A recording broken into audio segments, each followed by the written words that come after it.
Apo, pabila ako ng itlog. Itlog lang talaga sinadya ko, 2 tray. XL bag lang ba sa'yo? Okay na yan na. Ano ba to size na? Large. Ayan. XL. Yun lang ba yung lagi ko binibili? O XL yung binibili ko sa akin. Ayan na lang. Isa, dalawa.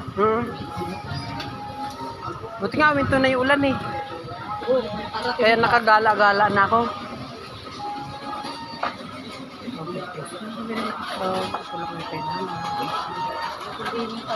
Naiintindi yung paninda. Hindi kasi binabantayan. Ah, Yung tagabantay ko dito na inis ako eh. may sakit? Hindi, binabantayan lagi dito. Ah, Barkada. kaya pala. Ilang araw na din umulan eh, no? Akala ko nga, nagsara ka na eh.